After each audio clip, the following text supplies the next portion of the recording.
क्या TikTok use करना safe है?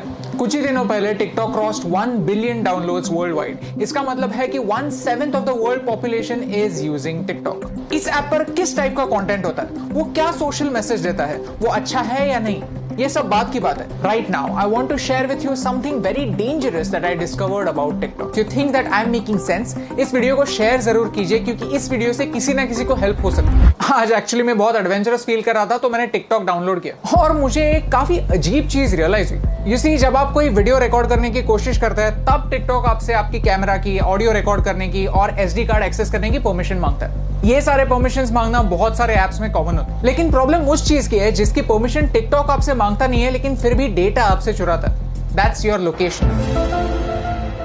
आप ये खुद चेक कर सकते हैं। सेटिंग्स में जाइए और ऐप परमिशंस में जाकर टिकटॉक को सर्च कीजिए। लोकेशन का कहीं पे मेंशन भी नहीं होगा। लैंग्वेज सिलेक्ट करते वक्त मैंने सिर्फ इंग्लिश सिलेक्ट किया था, फिर भी मेरे फीड में हिंदी वीडियोस है, मराठी वीडियोस भी है। टिकटॉक को कैसे पता चल रहा है कि आप कहां पे? जस्ट एज अ प्रिकॉशन मैंने लोकेशन भी ऑफ कर दिया था। लोकेशन ऑफ करने के बाद गूगल मैप्स भी ठीक से नहीं चल पाता, आरोग्य सेतु ऐप भी नहीं चलता। These important apps also can't work without you giving them the permission. मैं मुंबई में हूं, मुझे मराठी आता है, मुझे हिंदी आता है, ये टिकटॉक को कैसे पता चल रहा है? If you want to cheat your location there is a very simple trick called a VPN, virtual private network. Okay, so मैं अभी एक VPN यूज कर रहा हूं और मेरा लोकेशन मैंने USA में सेट किया।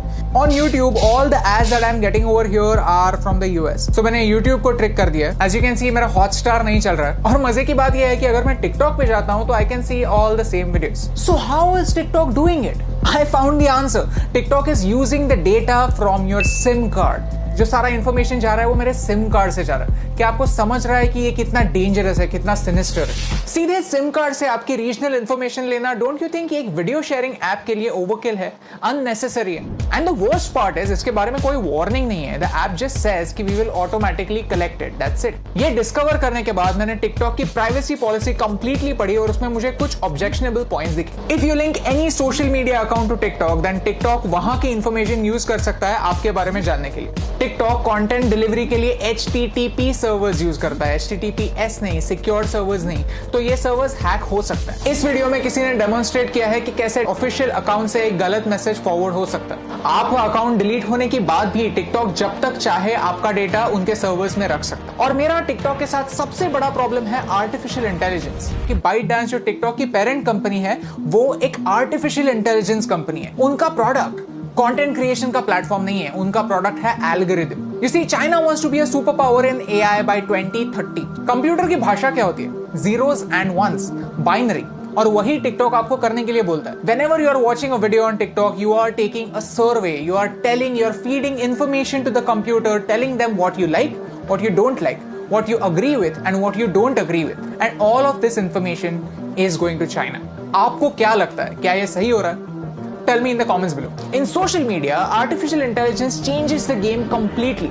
कंप्यूटर डिसाइड करता है कि आपको क्या देखना चाहिए और क्या नहीं देखना चाहिए। सर्च का ऑप्शन ना होने की वजह से प्लेटफॉर्म कंट्रोल करता है कि आप क्या देखेंगे और ये एक बड़ा प्रॉब्लम है। ओके, सो चाइना पर आता है। चाइना में ऐसा लॉ है कि if you are a Chinese company then you have to share the data that you collect with the Chinese government. And because of this, Indian Ministry of Defence ने armed forces को 42 apps अपने phone से delete करने के लिए कहा। India does not have a proper data protection act. We ourselves need to be extra safe. China में freedom of press है ही नहीं। पूरी प्रेस गवर्नमेंट के कंट्रोल में। Syria, Saudi Arabia, Afghanistan, Somalia, ये कंट्रीज भी फ्रीडम ऑफ प्रेस की scale पर चाइना से ऊपर आती हैं। और यही सारे रेस्ट्रिक्शंस उन सारे लोगों पर भी अप्लाई हो जाते हैं जो चाइनीज एप्स यूज करते हैं। Start talking about Tibet, start talking about Hong Kong, start talking about Taiwan. अगर आपका वीडियो स्ट्रेट अवे बैन नहीं हुआ तो वो ज्यादा लोगों तक नहीं पहुंचेगा। यू सी, आज चाइना को तिब्बत से प्रॉब्लम है, कल अरुणाचल प्रदेश से भी हो सकती है, लद्दाख से भी हो सकती है। If you can't talk about this stuff, how will you know about it? How will you raise your voice? And by using these Chinese apps we are supporting China's version of the internet.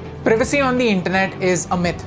हम जब भी कोई service free में use करते हैं तो हम उनके प्रोडक्ट होते हैं, हमारा डेटा हमारी करेंसी होता है। शुड यू डिलीट टिकटॉक और any other app for that matter, ये बताने वाला मैं कोई नहीं होता। But you can definitely take some precautions. If you have Chinese apps on your phones, then don't use UPI or any net banking apps on the same phone. When creating an account, don't use Google to sign in. Create a new account, use a different password. Cyber theft is real. Keep changing your passwords and keep your emails safe. If you go to haveibeenpawned.com, you can find out whether your personal information has been breached. All I want to say is this is not TikTok versus YouTube. I am giving you TikTok's example because TikTok is popular and you can check it yourself. If you are a TikTok creator, then this concerns you more than me because आपका data ज्यादा share हो रहा है. It's important for you to know कि China के products को सस्ता मत समझिए, चाइना के एप्स को फ्री मत समझिए, because everything comes at a cost. My question is, can you pay the price?